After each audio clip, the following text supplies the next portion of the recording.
Guys welcome back to physio की life.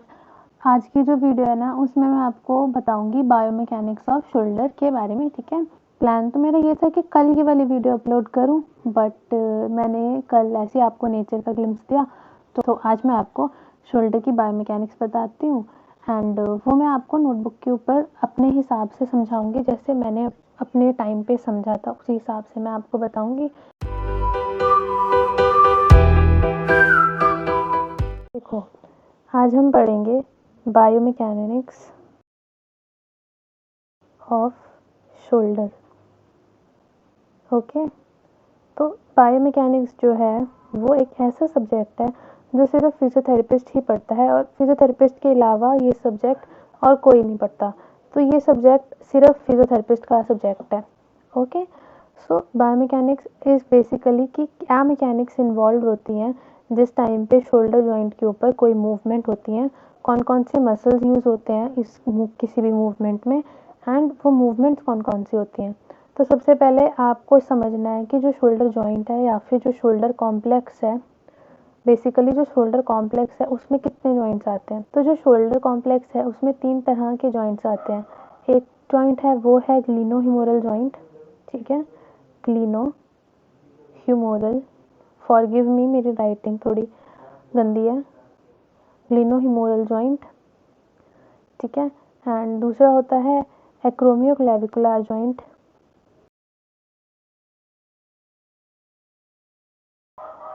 और जो तीसरा जॉइंट होता है वो होता है स्टर्नोक्लेविकुलर जॉइंट। ठीक है, ठीक है, तो ये 3 मेन जॉइंट्स होते हैं जो कि हमारे शोल्डर कॉम्प्लेक्स में आते हैं।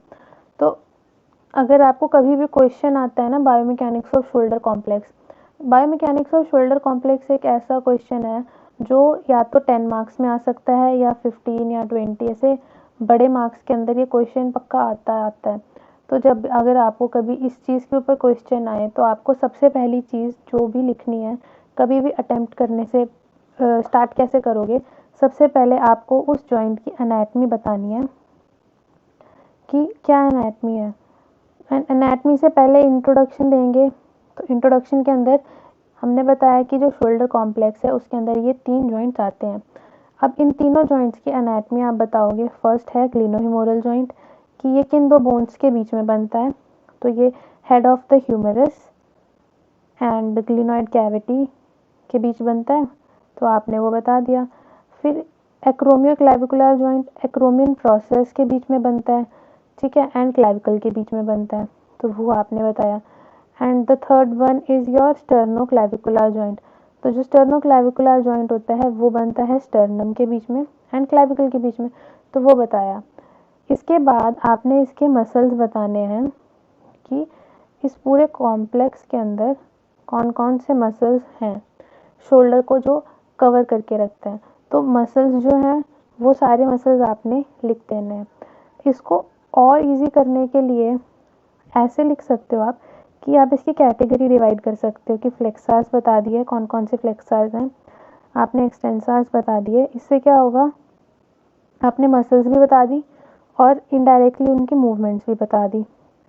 फिर आपने एबडक्टार्स बता दिए, आपने एडक्टार्स बता दिए।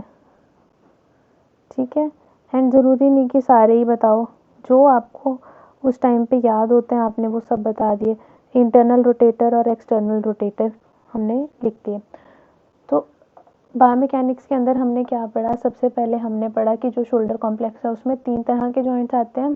ठीक है, glenohumeral joint, acromioclavicular joint and sternoclavicular joint.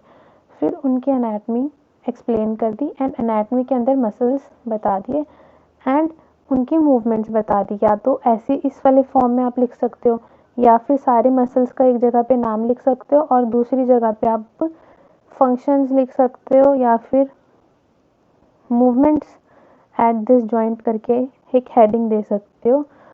ठीक है, और फिर उसमें आप बता सकते हो कि flexion, extension, abduction, adduction, internal rotation, external rotation. ठीक है, तो फिर आप उसमें ये सब कुछ बता सकते हो। एंड नाउ बायोमैकेनिक्स के अंदर एक चीज़ और आती है। फर्स्ट थिंग है osteokinematics. Sorry for the spellings, ऑस्टियोकाइनेमेटिक्स।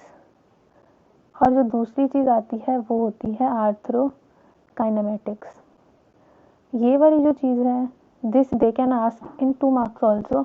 2 marks के अंदर या तो वो सिर्फ इनकी डेफिनेशन पूछ लेंगे, define what is osteokinematics and what is arthrokinematics, ठीक है। या फिर अगर इसको और बड़े मार्क्स का क्वेश्चन बनाना है तो वो बोलेंगे कि explain about the osteo and the arthrokinematics of shoulder joint. तो इसको अच्छे से याद करने का एक तरीका है, जो ऑस्टियोकाइनेमेटिक्स है, ऑस्टियोकाइनेमेटिक्स, ऑस्टियो मीन्स बोन्स, तो बोन्स के बारे में बात होगी ऑस्टियोकाइनेमेटिक्स के अंदर, एंड आर्थ्रो के अंदर बात होगी जॉइंट्स के बारे में। तो इसको याद करने का एक तरीका ये भी है, ओके। अब ऑस्टियोकाइनेमेटिक्स जब आपको बतानी है, सपोज ओके लिख रही हूँ मैं ऑस्टियोकाइनेमेटिक्स को, okay, so you have to explain it for every joint. For glenohumeral joint which is our main joint, उसके अंदर क्या होगा, flexion, extension, okay, abduction, adduction, medial और लेटरल रोटेशन, और इसको आप इंटरनल और एक्सटर्नल रोटेशन भी बोल सकते हैं। And now arthrokinematics, this is the main point. First is spin, okay, then inferior glide. Basically spin and glide are the two main things which happens in this arthrokinematics. Spin, glide and roll, ये 3 चीज़ें main होती हैं। जो spin होती है वो pure flexion के case में बोन्स के अंदर स्पिन की मूवमेंट, तो स्पिन के अंदर प्योर फ्लेक्शन। इन्फीरियर ग्लाइड किस केस में होगा, थोड़ा सा आप सोचो, इन्फीरियर ग्लाइड मतलब इन्फीरियरली जब हेड ऑफ द ह्यूमरस नीचे की तरफ को मूव करेगा, तो ये होगा एबडक्शन के केस में। जब वो नीचे की तरफ को मूव करेगा तब एबडक्शन होगी। सुपीरियर ग्लाइड, सुपीरियर मीन्स ऊपर, ऊपर की तरफ को, upper side, okay. Inferior means downwards, okay. Now superior glide means अगर इन्फीरियर एबडक्शन है तो सुपीरियर क्या होना चाहिए, एडक्शन, ठीक है। Now posterior glide is your medial rotation, मतलब मीडियल रोटेशन के केस में पोस्टीरियर ग्लाइड होगा, एंड एंटीरियर ग्लाइड होगा आपका लेटरल रोटेशन के केस में।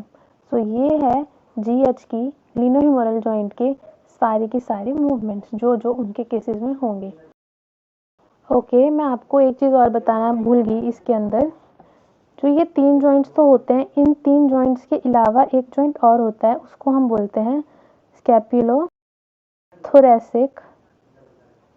जॉइंट। तो ये स्कैपुलोथोरैसिक जॉइंट है, ये इसको हम सीडो जॉइंट भी बोलते हैं, या फिर आप इसको फॉल्स जॉइंट भी कह सकते हो, ठीक है। आपको हर जॉइंट की मूवमेंट पढ़नी है, जैसे जीएच की हमने ये सब पढ़ ली, सेम ऐसे ही अभी हमको एक्रोमियो क्लेविकुलर जॉइंट की दोनों चीज़ें पढ़नी है, ऑस्टियो एंड आर्थो। अब आपको क्लियर हो गया ऑस्टियो के अंदर क्या आना चाहिए, फ्लेक्शन, एक्सटेंशन, एंड और आर्थ्रो के अंदर क्या आना चाहिए, स्पिन।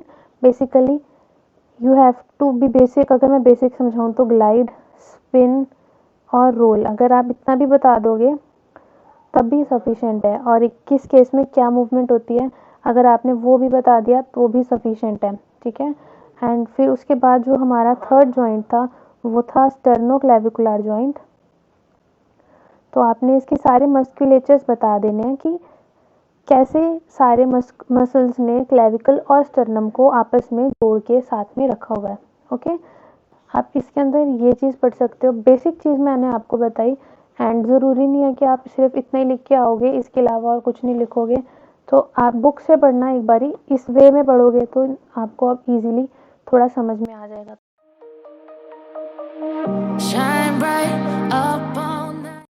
इंट्रोडक्शन के अंदर हमने बताया कि 3 जॉइंट्स होते हैं, एंड देन हमने उसकी एनाटमी बताई। एनाटमी के अंदर हमने बताया कि वो जॉइंट्स जैसे जीएच है, या फिर एक्रोमियोक्लेविकुलर जॉइंट है, स्टर्नोक्लेविकुलर जॉइंट है, स्कैपुलोथोरैसिक जॉइंट है, ये सभी जॉइंट्स किन 2 बोन्स के बीच में बन रहे हैं, एंड कौन कौन से मस्कुलेचर्स इसके अंदर इन्वॉल्व हैं। बस मसल ऑरिजिन इंसर्शन नहीं बतानी, सिर्फ मसल्स के नाम बताओ और आप उन मसल्स का फंक्शन बताओ, ठीक है।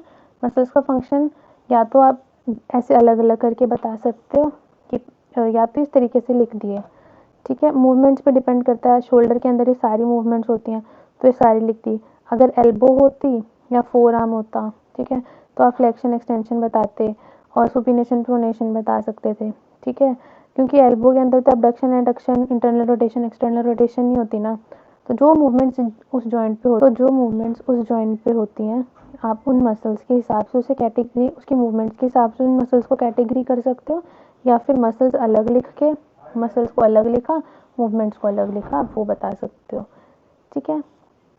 Then you have to talk about the osteo and the arthrokinematics about those joints. And अगर आप ऑस्टियो के अंदर फ्लेक्शन एक्सटेंशन लिखना चाहिए, एंड इन दी आर्थ्रोकाइनेमेटिक्स आपको ग्लाइड स्पिन रोल ये सब कुछ बताना बहुत ज़्यादा ज़रूरी होता है, ठीक है। एंड आप इसको अगर इस तरीके से बुक से पढ़ोगे, बुक आपको पता है जॉइंट स्ट्रक्चर एंड फंक्शन हिंते एंड ऑर्गन्स, इस वाली बुक से अगर आप इन सबको अच्छे से रीड करोगे, इसी वे में रीड करोगे ना, तो बहुत ज़्यादा ईजी रहेगा। बायोमैकेनिक्स ऑफ शोल्डर जॉइंट के अंदर इतना ही है, जैसे पढ़ने का जो मैंने आपको बताया तरीका, उसी तरीके से आप पढ़ो, बुक से पढ़ना और फिर नोट्स बनाना अपने। अगर आप किसी और के नोट्स में से पढ़ोगे तो उसमें कोई गलती भी हो सकती है, तो मैं ये बोलूँगी कि इसी तरीके से पढ़ना, इन्हीं स्टेप्स के हिसाब से चारों जॉइंट्स को अलग अलग लिख के नोट्स बनाना, ठीक है, और फिर उन नोट्स को पढ़ना, तो वो बहुत ज़्यादा हेल्पफुल रहेगा। एंड एग्ज़ाम में आप ऐसे अटैम्प्ट करके आ सकते हो आराम से, मैंने अपनी बारी में ऐसे ही अटैम्प्ट किया था, तो आप मुझे बता सकते हो। अगर आपको इसके अंदर कोई भी क्वेरी हो तो मैं उसको क्लियर कर दूँगी। इंस्टा पे मैसेज कर सकते हो आप मुझे, या फिर आप कमेंट कर सकते हो, ओके। एंड अगर आपको ये वीडियो थोड़ी हेल्पफुल लगी हो तो या तो आप लाइक कर दो या फिर आप कमेंट में बता दो, ताकि मुझे पता लगे कि हाँ ये वीडियो आपके लिए थोड़ी हेल्पफुल थी।